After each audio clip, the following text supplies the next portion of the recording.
Bonjour à tous et bienvenue sur Campus Channel. Aujourd'hui, nous accueillons l'ISFA. L'ISFA, c'est l'Institut de sciences financières et d'assurance et son master économétrie et statistique. Alors pour nous en parler, nous avons le plaisir d'accueillir le responsable du master, Jean-Louis Rullière, accompagné de deux de ses étudiants, une étudiante, un ancien étudiant, Margot Heurtaud, étudiante en M2, économétrie et statistique, parcours IRF, ingénierie des risques financiers, accompagné d'un ancien étudiant, diplômé du master en 2023, Abraham Touré, actuaire provisionnement, dommages.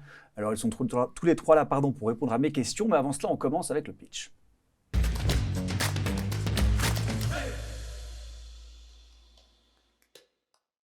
Le pitch, Jean-Louis, 60 secondes pour nous présenter le master dans les grandes lignes. Est-ce que vous êtes prêt? Oui, tout à fait. Très bien, merci. Alors, je vous écoute. Alors, je vais vous parler bizarrement d'économie, puisque je suis professeur d'économie et que le master est un master d'économie. Et pourtant, vous allez vite comprendre que l'économie est un point particulier dans tout le master. En économie, on dit souvent « l'offre rencontre la demande ». Mais en fait, l'offre ne rencontre jamais la demande. En revanche, dans votre poche, vous avez sans doute un smartphone avec plein d'applications. Ces applications ont un but, l'offre rencontre la demande. Ça veut dire quoi? Que vous avez, par exemple, besoin de voir un médecin, vous allez passer par une application qui vous permet de trouver un rendez-vous. Vous avez envie de voyager, vous allez passer par une application où, là encore, l'offre rencontre la demande. Pour arriver à ça, il faut quoi? Il faut beaucoup de données, il faut des maths, il faut de l'informatique, il faut de l'économie et il faut aussi de la gestion.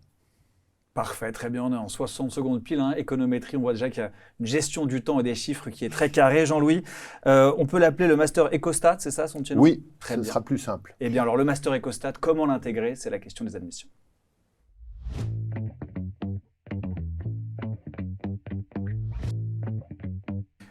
Première question, comment peut-on accéder au master EcoStat, Jean-Louis? Comment on fait pour y accéder en première année, en deuxième année? Dites-nous tout. Alors c'est très simple. Pour accéder en première année de ce master qui est sur 2 ans comme tous les masters, il faut tout simplement passer un concours. Toute l'information est sur le net. Ce concours comprend une note de synthèse, plus le dossier, et après un oral pour ceux qui ont la chance de passer l'oral. Et c'est comme ça qu'on peut intégrer le master. En deuxième année, c'est sur dossier, en général, avec aussi une audition. Margot, comment s'est passé ton concours? Comment tu l'as préparé? Ça s'est bien passé. Donc, du coup, l'écrit, c'est les notes, etc. Et donc, la note de synthèse, comme disait Jean-Louis. Donc, pour la préparer, c'est pas forcément un sujet qu'on maîtrise. Moi, c'était pas forcément un sujet que je connaissais. C'était quoi? C'était par rapport aux IA génératifs, pardon. D'accord. Donc, en fait, j'ai tout simplement fait mes recherches, etc. C'est juste une sorte de mini-dissertation à faire, montrer qu'on a un peu de réflexion, etc. Donc, voilà. Et ensuite, j'ai donc été acceptée pour l'oral. Ouais. Et donc là, j'ai pu m'entraîner, me préparer un petit speech pour me présenter, etc. Mais il y a quelque chose qu'on ne peut pas trop préparer, c'est qu'on a une question au début qu'on doit préparer pendant une demi-heure et puis après qu'on présente à nos professeurs. Donc là, on ne peut pas trop savoir le sujet à l'avance. Je pense que le mieux pour s'y préparer, c'est suivre l'actualité, etc. Parce que c'est forcément un peu des sujets d'actualité ou qui vont être en rapport avec l'assurance. Donc, même si on ne maîtrise pas totalement le sujet, avoir suivi l'actualité, etc., ça permet de mettre quelques petits trucs dedans et montrer qu'on est un peu informé, qu'on est un peu motivé, etc. Donc, si je comprends bien, il y a un sujet de synthèse qui a un peu une problématique en lien avec l'actualité. Oui. Les IA génératives. Oui.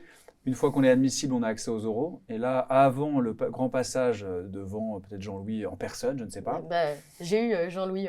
Voilà, devant Jean-Louis en personne, on nous donne un sujet, on va dans une salle, on a une demi-heure pour le préparer et on le présente. Combien de temps pour le présenter? C'est ça. Alors déjà, c'est en distanciel. Donc, c'est ce que vous avez dit, mais juste, du coup, on coupe la visio pendant une demi-heure, etc. Et on avait 10 ou 15 minutes, je crois, pour le préparer. 30 minutes, pardon, pour le préparer et 10 ou 15 minutes pour le présenter. Présentation pendant 15 minutes sur la question posée. Oui, suivi de questions. Suivi de questions qui sont en lien avec le sujet, en lien avec la personnalité. De tout. Très bien, alors on reste un peu mystérieux, on ne veut pas livrer toutes les ficelles. Si aujourd'hui je suis un candidat qui regarde cette vidéo, comment je peux faire pour me préparer, pour marquer des points? Lire l'actualité, ça j'ai compris, le tuyau de Margot. Voilà, montrer sa capacité à raisonner, construire un raisonnement et pas se fier simplement à des informations qu'on nous rabâche, surtout les réseaux, en particulier les réseaux sociaux. Abraham, comment tu t'es préparé, toi, si tu devais livrer un peu les secrets de ta réussite, mais qui était diplômé en plus? Oui. Donc, il faut dire que moi, je connaissais déjà l'ISFA depuis, on va dire, 2-3 années avant de passer le concours. Donc, j'avais déjà une idée de ce qu'il y avait à l'intérieur comme formation, à travers des anciens étudiants qui étaient des devanciers à moi. Et aussi parce qu'il y avait un partenariat entre l'ISFA et mon ancienne école qui était en Côte d'Ivoire. D'accord. Et donc, ça m'a permis d'avoir une idée assez générale du process. Et à mon année, qui est un peu différente de l'année de Margot, c'était concours écrit et à la suite un oral. Ok. Donc, Et alors l'oral était différent, c'est ça quand on dit que c'était... Non, non, l'oral, il était pareil. Ok. Quels sont les prérequis ou les disciplines? Parce que quand vous accueillez des élèves, ils sont en M1, donc après ils ont déjà une licence. Est-ce qu'il y a une licence à privilégier ou est-ce que toutes les licences sont les bienvenues? Alors, la licence qui colle le mieux, c'est la double licence mathématiques et économie. Mais on peut avoir fait essentiellement des mathématiques, un peu d'économie ou un peu de gestion.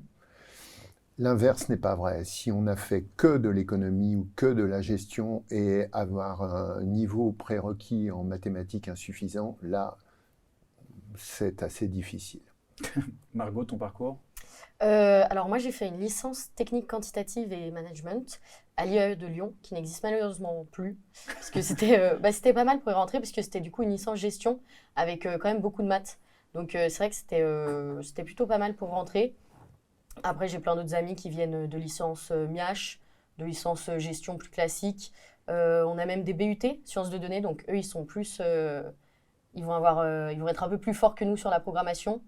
Et peut-être avoir des lacunes un peu plus que nous en maths, mais ça s'équilibre bien, donc voilà. Quand tu dis que certains ont des lacunes, que d'autres ont plus de facilité, est-ce que ça crée, ça favorise aussi une cohésion de groupe? On va s'aider en fonction des Oui, difficultés c'est ça. rencontrées? En fait, vu qu'on vient tous de licences ou du coup, enfin, de diplômes différents, parce qu'il n'y a pas que des licences, chacun a ses points forts, chacun a ses points faibles, et du coup, ça permet que entre nous, on s'entraide. On n'est pas une très grosse promo non plus, donc on se connaît vite et on peut vite poser des questions, vite s'entraider entre nous, donc c'est assez sympa. Donc si je résume bien, il faut à la fois une formation qui couple mathématiques, statistiques, économie, gestion. Hein, ça, c'est pas qu'un cliché en économétrie statistique, hein, malheureusement. Peut-être qu'il y a d'autres clichés qu'on va démolir. C'est l'heure des clichés.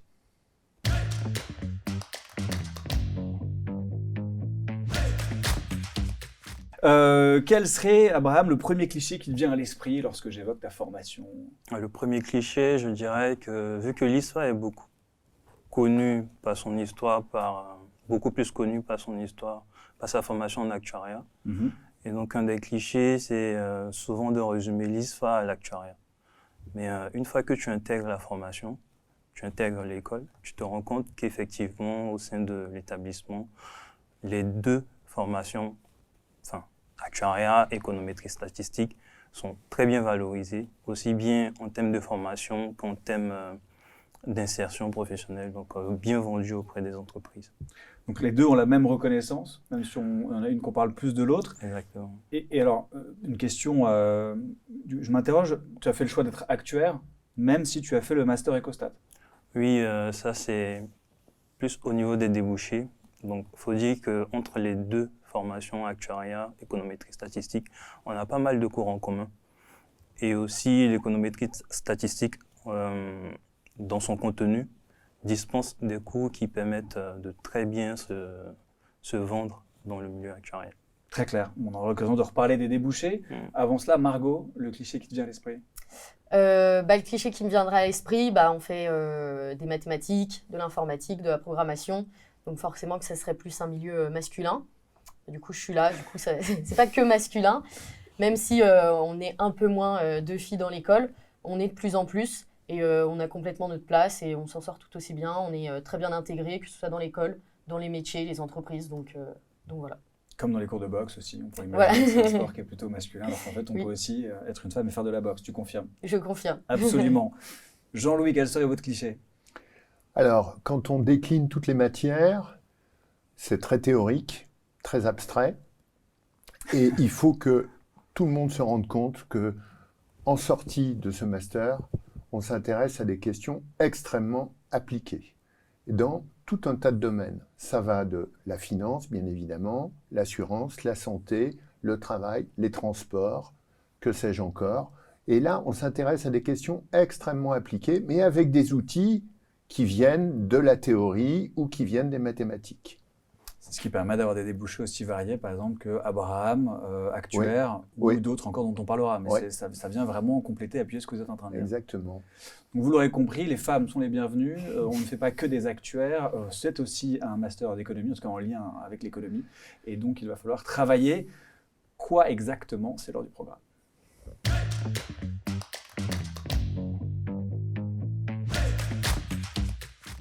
Margot parlait d'interviews en ligne. Est-ce que les cours sont en ligne aussi ou en présentiel? Non, la plupart des cours, pour ne pas dire la totalité, est en présentiel.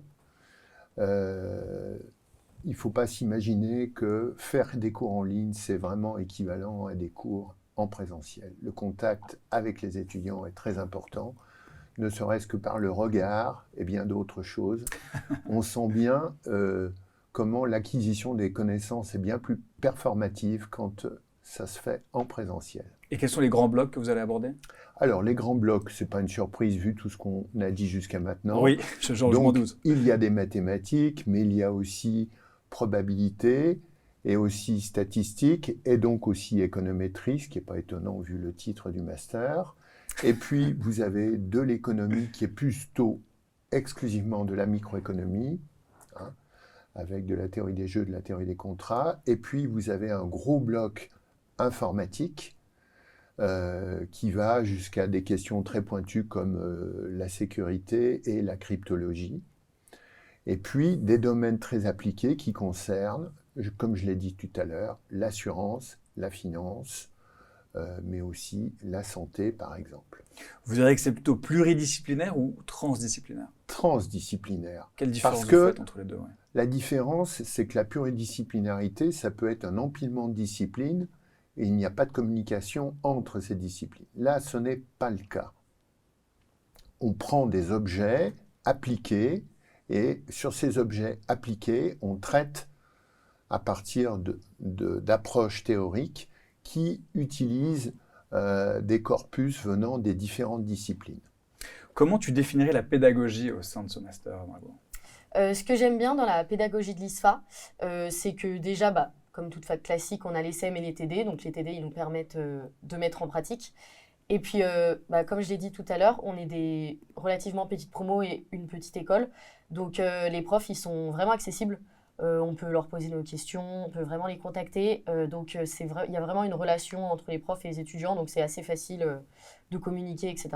Et entre les premières et les deuxièmes années, est-ce qu'il y a un lien aussi? Est-ce qu'il y a, Oui, même oui, pendant oui. les travaux de groupe, est-ce que vous êtes mélangés? Est-ce que c'est chacun pour soi, chacun de son côté? Alors, on n'a pas forcément de travaux de groupe qui réunissent les 2 années. Par contre, on a plusieurs choses qui permettent en tant que M2 d'aider les M1. Donc, on a un peu les parrains, marraines. Ça permet, quand on est en M1, d'avoir un peu une personne référente sur l'année du dessus, que ce soit pour les cours, s'il a des questions, etc. Ça permet qu'on sache vers qui se tourner. Après, tous les M1 peuvent se tourner un peu vers tous les M2. Et puis, une relation aussi amicale qui se crée souvent entre les parrains, marraines et leurs filleuls. Et puis, on a également les tutorats. Par exemple, moi, je suis tuteur en probabilité. Et donc, c'est un peu comme si on donnait des cours de soutien au M1 quelques fois dans le semestre sur une matière en particulier ou sur lesquelles ils peuvent avoir des difficultés. Donc là, on organise des exercices avec eux, on corrige avec eux, mais s'ils ont des questions, en fait, c'est vraiment pour qu'ils posent leurs questions qu'ils n'osent pas forcément poser en cours. C'est pas obligatoire, donc ils sont un peu moins nombreux, donc c'est plutôt sympa. Abraham, je te voyais acquiescer. Tu as eu toi aussi un parrain, une marraine. Comment ça s'est passé effectivement. pour toi? Donc, Tu es diplômé, que tu as un regard un peu plus macro de tout ça. Qu'est-ce que tu en as pensé? Comment ça t'a aidé? je trouve que ça a été une belle expérience déjà. Sur le volet pédagogique, ce que je peux rajouter, ça serait, je ne vais pas rajouter, mais plutôt revenir, ça serait de dire qu'on a quand même un corps professoral qui est très bien qualifié, qui a une très bonne maîtrise et qui s'adapte à l'évolution du marché et puis aussi à l'évolution de la science. En mémoire, j'ai des cours sur le machine learning qui étaient en plein essor ou en pleine application. Donc, on étudiait des modèles on allait dans les modèles stochastiques, si je peux dire comme ça, pour comprendre le fonctionnement de ces modèles-là, et même des modèles de machine learning pour comprendre les différents instruments ou les différents éléments qui permettaient d'obtenir les résultats. Et pour moi, je trouve que c'est très intéressant parce que ça ne se limite pas juste à une application, mais aussi à une compréhension du fonctionnement des différents outils qu'on a utilisés. Donc, au niveau pédagogique, ça m'a été très utile parce que ça m'a aussi permis d'avoir une certaine ouverture d'esprit dans le milieu du travail, donc de pouvoir m'adapter à de nouveaux outils, de mieux les intégrer.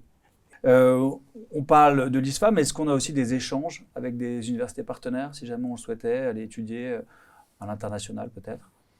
Alors, c'est peut-être le point qui reste encore le plus à développer, D'accord.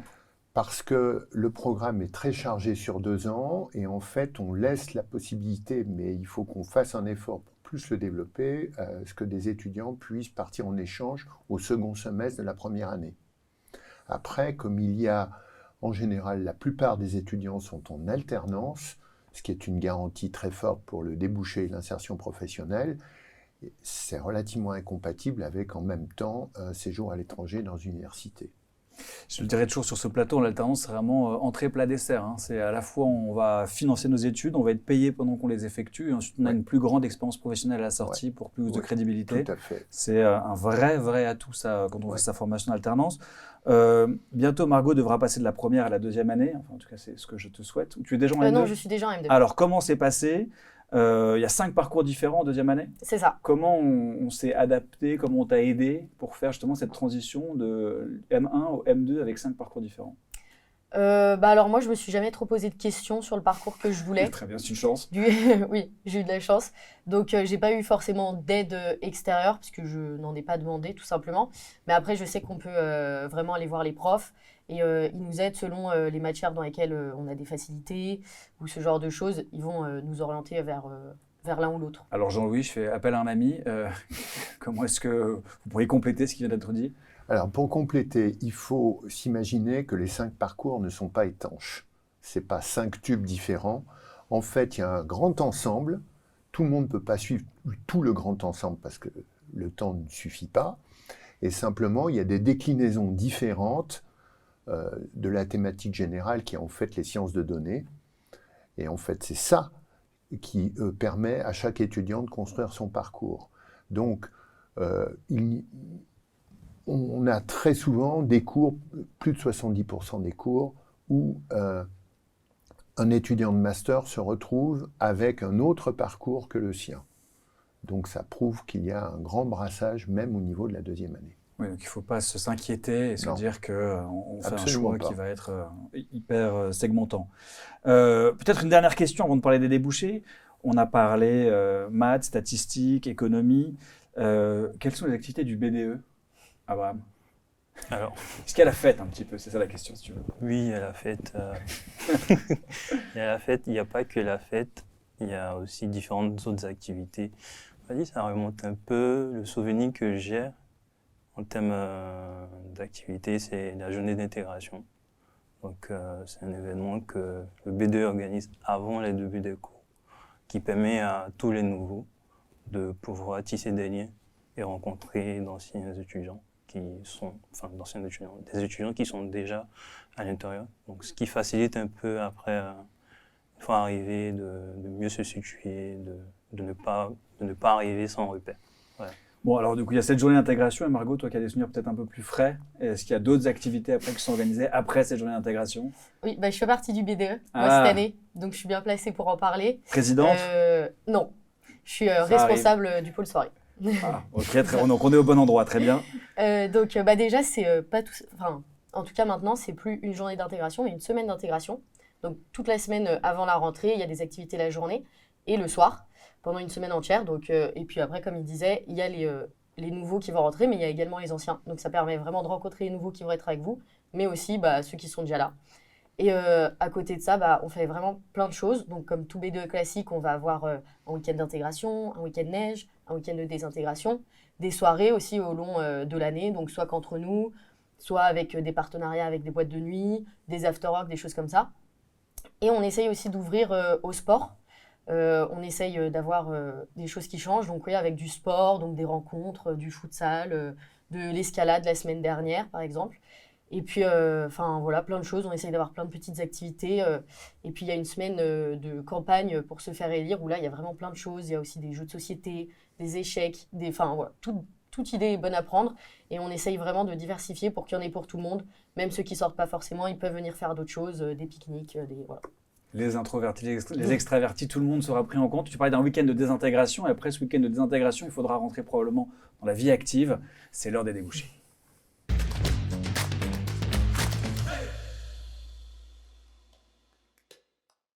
Et là, Jean-Louis, normalement, c'est là où vous intervenez, hein. Alors pas au week-end de désintégration forcément, mais Non. comment s'organise justement l'insertion professionnelle des futurs diplômés? Alors, d'abord, il y a un instrument puissant.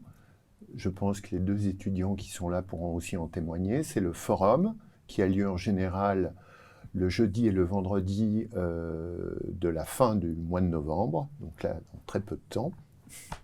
Et nous avons plus de 50 partenaires privés qui viennent présenter le marché du travail les concernant.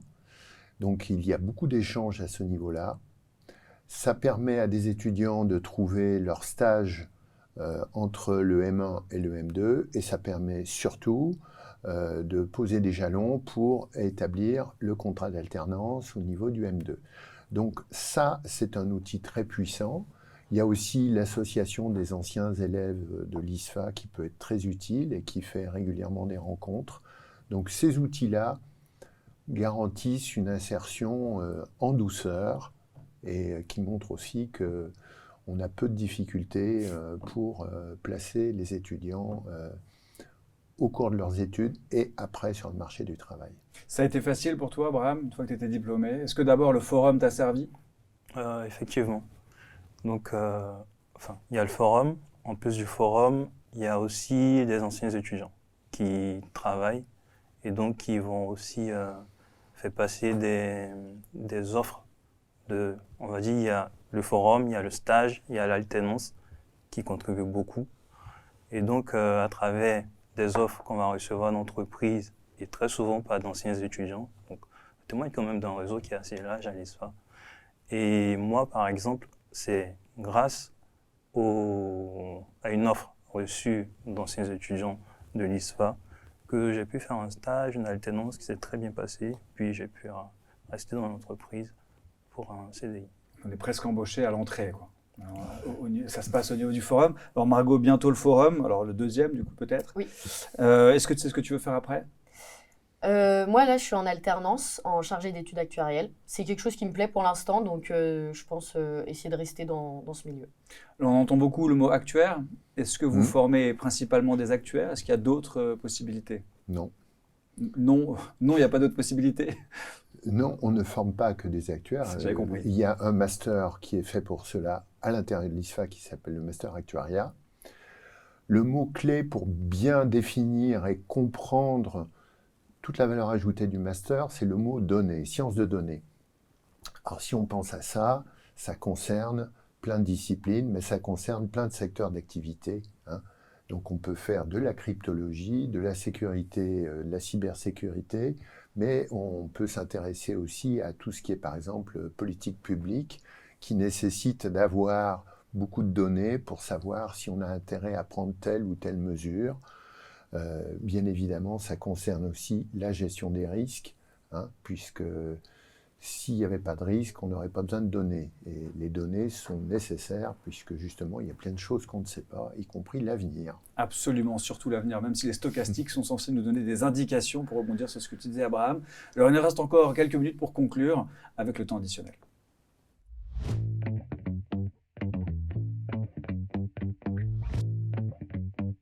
Le temps additionnel, c'est le moment de rajouter un élément qu'on n'a peut-être pas encore cité.